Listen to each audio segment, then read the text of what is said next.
Ahmad Ibrahim, Kulliyyah of Laws, to deliver his welcoming remarks.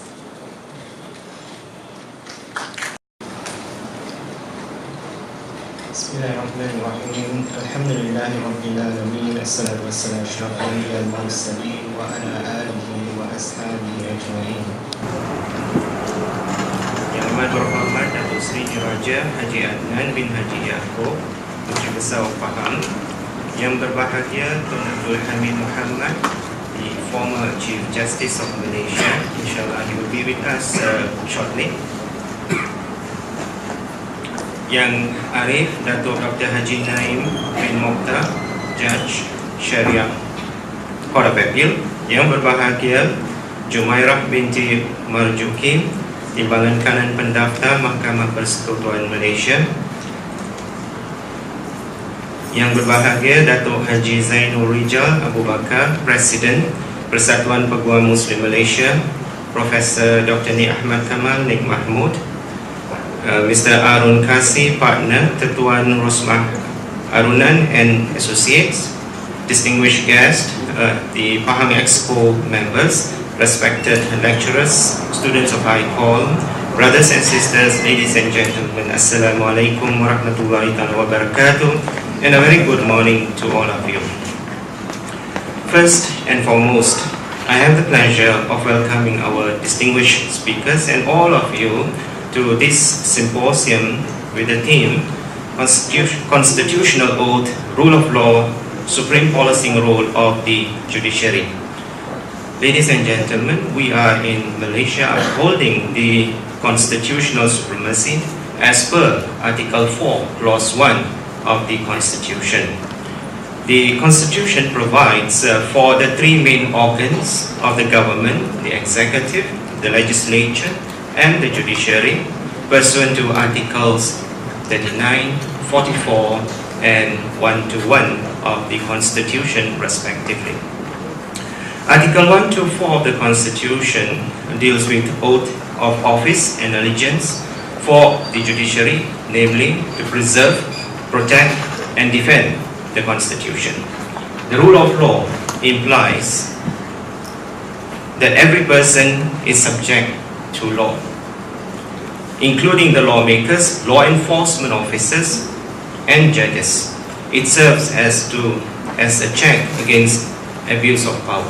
Ladies and gentlemen, the greatest challenge in any democratic state is to balance the might of the state and the rights of citizens.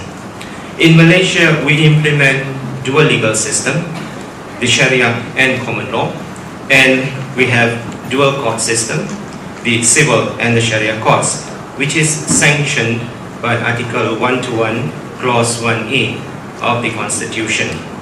This article excludes or ousts jurisdiction of civil courts in matters within the jurisdiction of the Sharia courts. The recent Federal Court's decision in Indira Gandhi's case 2018 had raised some pertinent issues, such as the constitutional role of the judiciary, which basically forms the theme of this morning's conference. Justice Tan Sri Zainul Ali, who delivered the unanimous judgment of the Federal Court, had stated inter alia that the inherent judicial power of the civil courts in relation to judicial review and questions of constitutional or statutory interpretation is not and cannot be removed by the insertion of Clause 1A into Article 121. With the marked differences in the establishment and the constitution of the civil and Sharia courts, Her Ladyship added, I quote, "The perception that both courts should exercise a mutually reciprocal policy of non-interference may be somewhat misconceived and premised on the erroneous understanding of the constitutional framework in Malaysia," unquote. Ladies and gentlemen, this decision in Indira Gandhi's case consolidates the view that any act, including an act amending constitution passed in accordance with Article 159 Clause 1 of the Constitution may be struck down if it is in conflict or seeks to alter the basic structure of the Constitution. Ladies and gentlemen, this doctrine of basic structure has gained widespread acceptance in India since the early 70s. In a number of cases such as Kesa Wanandan Bharati 1973, Indira Nehru Gandhi 1975, Minerva Mills 1980, Raja Rampal 2007, to name but a few. Now, this doctrine has found its way in the Malaysian system in the case of Semenyih Jaya, November 2017, and now in Indira Gandhi 2018.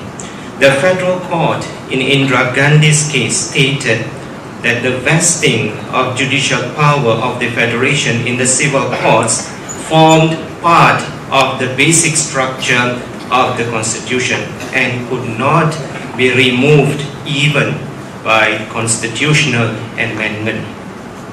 Now, in light of the foregoing, this symposium is organized to discuss, among others, the supreme policing role of the judiciary, and we are pleased to have our distinguished learned speakers who will be delivering and deliberating on this theme.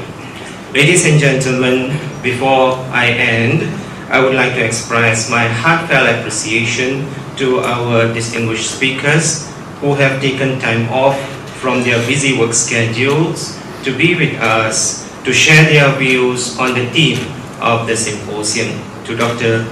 Azmi Harun, the director of the symposium, members of the organizing committee, Law Student Society, AIKOLPRESS, for their hard work in ensuring the success of this symposium. I would also like to acknowledge the Pahang State Foundation for their support and sponsorship for this symposium. On behalf of the Kulliyyah, I once again welcome all of you to this timely discussion and hope that you will benefit immensely. Thank you, and wassalamu alaikum warahmatullahi ta'ala wabarakatuh. I was a IIU doing my law. I was a second batch student in 1984, but I didn't complete, not because I failed, but because I was called to contest elections. And I became the Duty Besar not on the 22nd, on the 25th May 1999. Just a little bit of correction. Assalamualaikum warahmatullahi wabarakatuh. Salam sejahtera. Yang bahagia Tun Abdul Hamid Muhammad, arriving at 10, about me to understand. Yang bahagia Yang Arif Dato' Dr. Haji Naim Mukhtar, Judge of the Syariah Court of Appeal. Yang bahagia Puan Jumirah binti Marjuki, Timbalan Kanan Pendaftar Mahkamah Persekutuan Malaysia. Dato' Haji Zainul Rijal Abu Bakar, Presiden Persatuan Peguam Muslim Malaysia.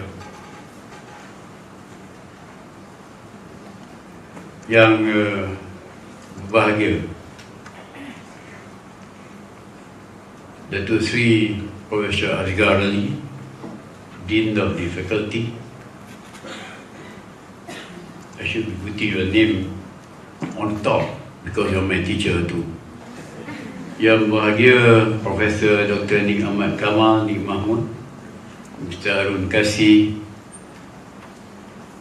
Dr. Azmi Harun, Director of the Symposium, distinguished guests, respected and learned lecturers, students of ICOL, not forgetting my colleagues from Pahang, the state ESCO members, Dato' Sri Wan Rosdi, Dato' Sri Shafiq, Dato' Sri Shaniza, and the Deputy Speaker, Dato' Sri Muhammad Jaafar, and Brother Reza, a practicing lawyer, and a few others, brothers and sisters, ladies and gentlemen.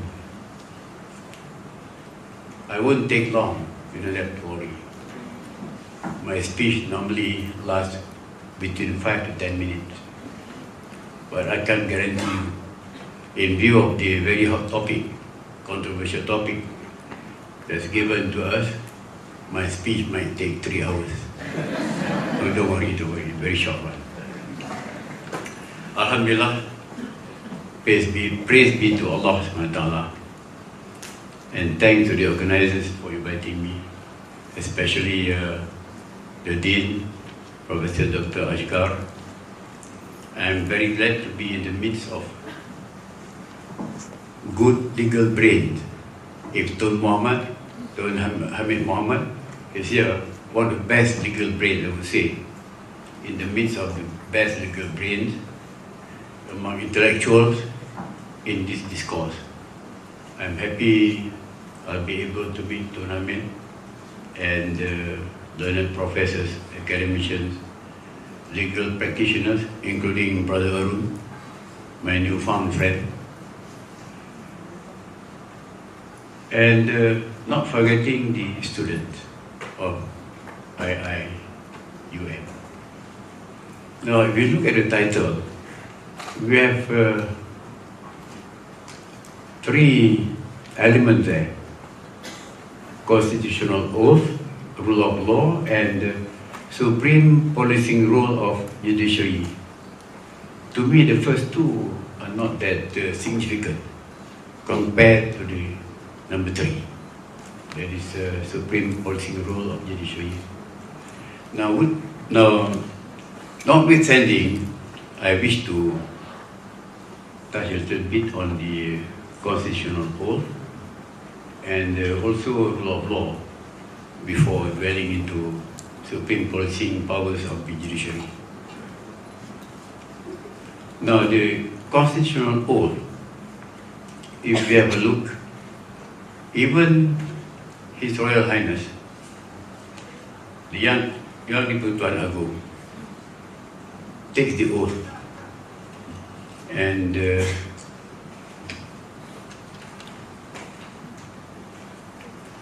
just 1 second.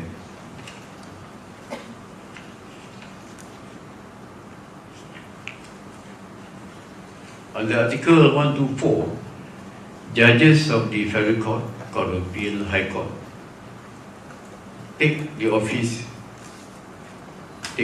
of office and allegiance. For what? To preserve, protect, and defend the Constitution.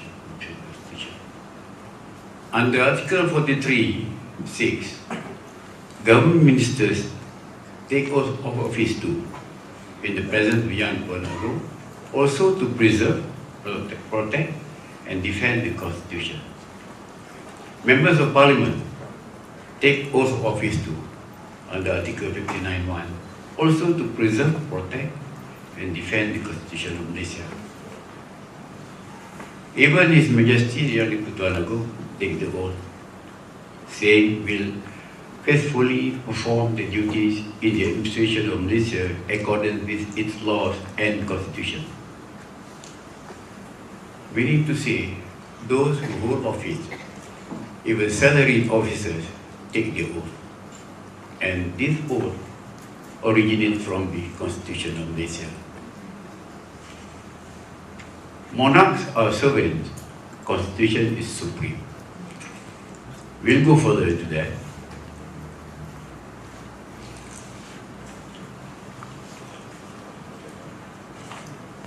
Now, as for the rule of law,